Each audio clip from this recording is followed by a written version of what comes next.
So we've been sold simple solutions to complicated problems for a very long time.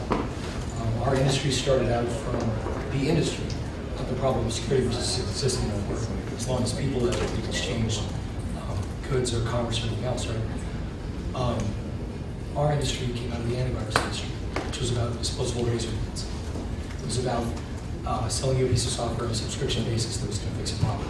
They did, and that problem was about 15 or 20 boots of viruses that were making their way around non-network systems with floppy disks. But we just said, oh, let's just grow this model, let's just keep going. And so in security organizations that I've been in for the years, sometimes 2/3 or more of the security budget is spent on software products, licenses, ULIS, support contracts, all this awful stuff, and people are de-emphasized. That's a problem across any organization. So I think that's a recurring thing across our talks. I can't speak for this in any way, shape, or form. In terms of the talks in this track about emphasis on the talent and getting good talent and getting that talent to get the data and understand the problem. Does that make sense? That makes sense. I'm too ranting. Play a little. Further to your rant. Oh, fantastic. By all means. A lot of the discussion I heard about a year and a half ago around cybersecurity hiring, years ago, because they call it cybersecurity hiring. Bullshit. Sorry. Thank you. Was they couldn't find enough people who could actually take malicious code and put it back together again. Yep. Maybe policies and procedures, but they didn't know how to get their hands dirty. Yes. If you're saying same problem facing private sector.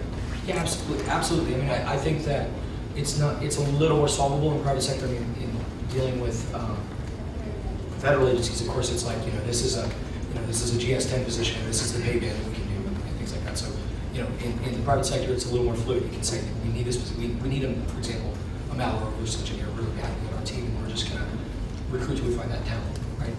But it's absolutely a very big problem for I think any organization that I ever deal with.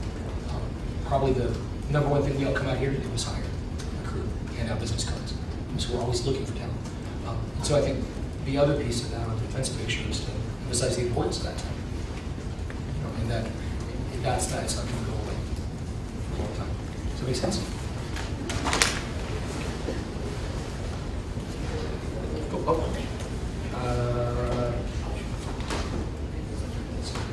Sorry. In regards to the critical infrastructure, SCADA systems, while you're on the subject of talent, how, scale of 1 to 10 maybe, how deep do the folks in the critical infrastructure get when it comes to control systems and things like that? Do they have the technical expertise that they need? So on 1 would be cyber Pompeii, and a 10 would be say the national labs. I'd say it's a wide spectrum, right? But yeah, certainly that's a problem as well. I mean, in that particular space or any space where we have new technology, that's part of it. And a lot of people have always made that point.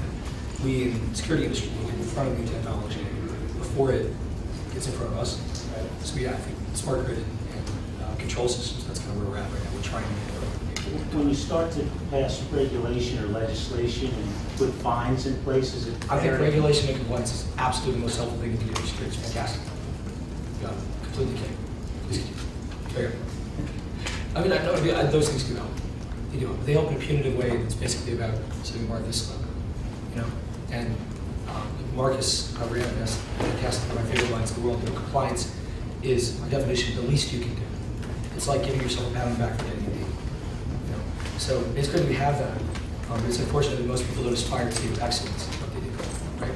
And I think that was the goal of all of our presenters. These are all people that I think aspire to be excellent. So,